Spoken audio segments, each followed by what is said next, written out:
Hello, it's your boy Jerhn-YGO here with another DDD list. Hey, what's going on, guys? I'm trying a new style of deck profile thing, and I decided to just do Dev Pro because it's a lot faster and literally all the cards are in front of you. I actually did try to make a real deck profile thing, and it ran over 15 minutes, so this is a lot faster. So here's the list.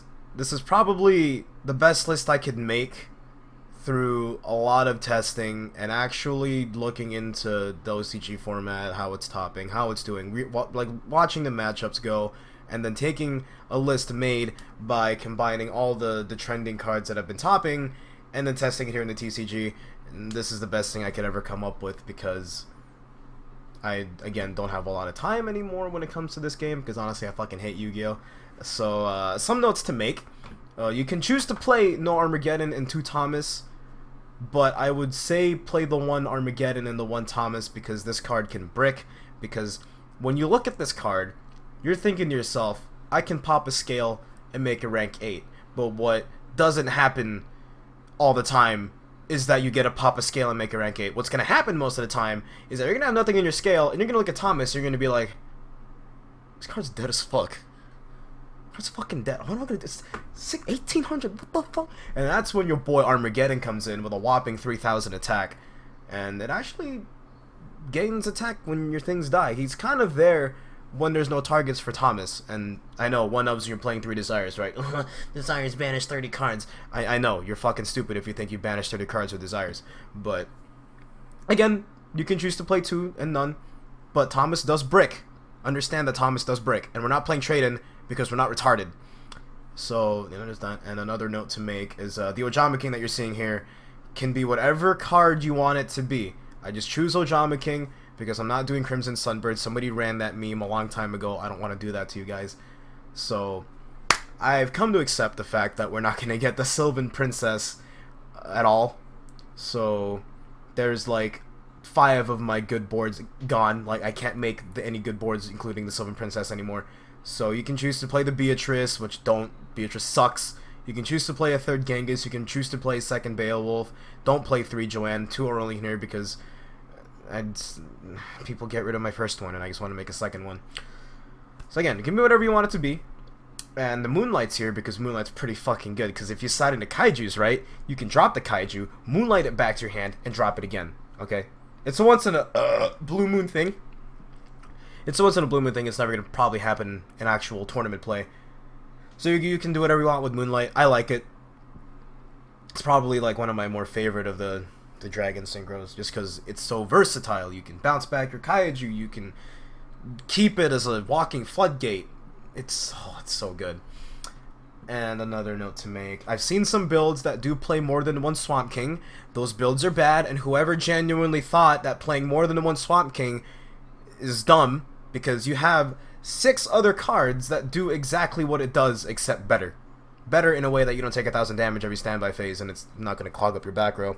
And any deck that doesn't play Witch is also bad, and will always lose against Majesty's Fiend, or Vanity's Fiend. They will always lose to Floodgate monsters, and Floodgates in general. But Witch does a handy-dandy thing, where I don't know if you guys read cards, but you can ditch a Lamia, you can ditch your Necro, you can ditch the Ragnarok that you can revive with Genghis. You fill your grave and get rid of a card at the same time. Like, what's so bad about that? Oh, it's a trap card, John! It's a trap! You're fucking stupid. This card's the best card. It's the best contract. It's a instant removal card.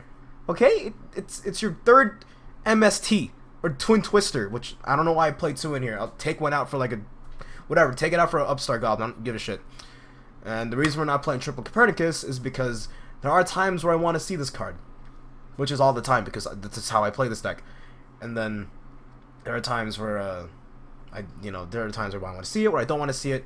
And the perfect ratio for when you want to see a card but don't want to see it is 2. Understand that. And the Maxis can be swapped out for any hand trap. I usually side out the Maxis for Ghost Reaper or Ghost Ogre or Veiler, Drone Lot, whatever. This is an interchangeable hand trap. And the reason we're playing it in a go first deck is because dropping Crystal Wing, Siegfried, Omega with a Librarian on board still, it's pretty good. And when you have Max C, you're like, standby phase, play Yu-Gi-Oh! So it's pretty good. And I've seen lists where they don't play Orthros. I've seen lists where they don't. Those people are stupid. This is the best card in the deck. Understand Orthros is the best card in the deck because it's more floodgate removal. Okay? Let's say you have you already used gate and you want to get rid of like an emptiness because you let them set an emptiness. You use Orthros in a scale, pop pop, play Yu-Gi-Oh. It's the best card in this deck. I cannot stress that. It's level 4 tuner. It's a level 4 tuner. And there are gonna be some people out there that read Orthros and they're gonna be like, I'm locked under fiends, and those people, don't ever associate yourself with them. You want to associate yourself with successful people and people are actually smart. So you never really summon Orthros ever. He's a name to this card, or he's a floodgate removal. It's a lot of utility. It's too much utility for one fucking card. Same thing with Necro Slime. Necro Slime's a dual purpose card. It's discard fodder and it's a free fusion summon. Orthros, on the other hand, is a tuner, is a monster, and it's a floodgate removal. And it's also an 18 ass. Like, dude, best card. And there's also, yeah, lists for War Art Thou, lists with Trade In. If you see Trade In and War Art Thou, understand the player is, don't play this deck unless you're playing 3 Desires. Understand that.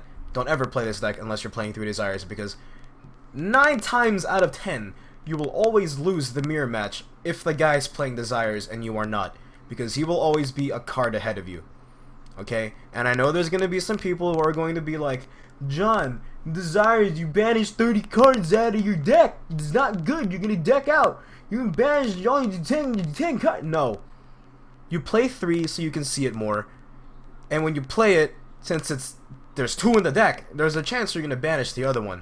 So, reason you're only going to resolve this once.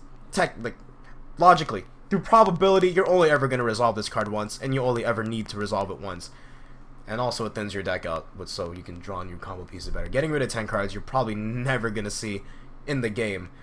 It's such a good card. I can start up a whole fucking 15-minute discussion, but we're running on 7 minutes, and I think this is a good time to end the video. 3 Allure, just because Allure is so good. There was a mistake putting this card to 3. You can choose to play Upstart Goblin in this deck, take out a Twin Twister, or take out a Copernicus, or take out a Copernicus, or a Twin Twister. Or you can take out the Mini Solemn Brigade, put in D barriers. And yeah, I also read up how Harbinger is like a $20 card now, at least in the time of making this video. I need to find my other 2. So, hope you guys enjoyed this list. And yeah, running on 7 minutes and 50 seconds. Goodbye.